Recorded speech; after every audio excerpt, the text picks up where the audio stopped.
So we're here with Mr. Paul Miller, and we're about to add our babies to the tank. You can see they're in under ice, a wet paper towel.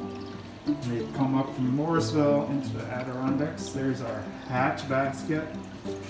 So we're going to put in 200 eggs. You can see there's our tank, and these will hang out in this basket for a week or so, hopefully, and we'll start to see them hatch. And we'll talk later about some of the issues that we're going to have to look out for. So these eggs came from State University of New York down in Morrisville. They have a really extensive aquaculture program. The eggs are just in here loose. They're wrapped up in this paper towel like material, and it's been wet and chilled since the time that they left the hatchery down in Morrisville. The eggs are going to be eyed up. If we look at them closely when we get them unwrapped here, you're going to see little black spots on them. And those are actually the eyes of the embryo as it's developing. These are about a third of the way in development from the time they were spawned until they are ready to swim freely and eat their own food from the stream. So you can just see the little black dots in there. These brook trout eggs are pretty small. If we had brown trout or Atlantic salmon, landlocked Atlantic salmon, they would be bigger. Brook trout, small fish, small egg.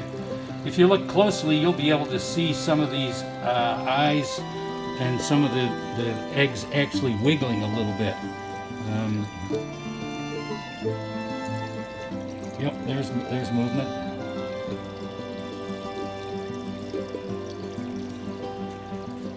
So we're going to pick this up.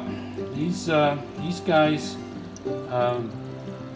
have gone through a process they call shocking, and all it is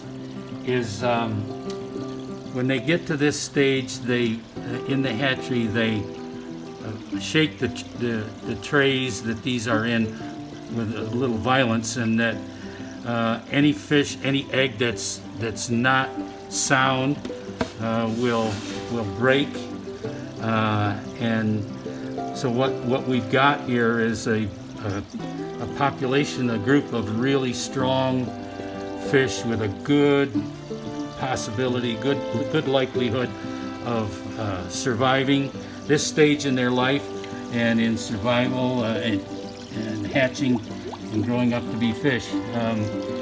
You notice there was just a bubble that popped here. This very fine mesh on the hatching basket catches oxygen, especially over here around the filter, and so those bubbles are a site where bacteria can grow. And so every day when you check your eggs, you need to take a pipette or something and just touch that bubble so that it pops and it eliminates a lot of the problems. So there they are. Boy, some of these are pretty far along. So we should be looking at them hatch and going into the next stage. These have been fertilized and they're already developing, and all the little black spots you see in there are eyeballs. And we'll talk more about their bodies and how these things change and the different stages of trout development. And we'll talk about other aspects of the trout tank, like the tank filtration system. We've left our trout tank a little bare right now because we're going to be adding some different aspects.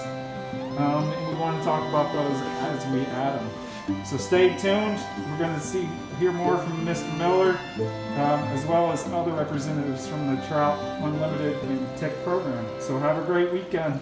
Very excited.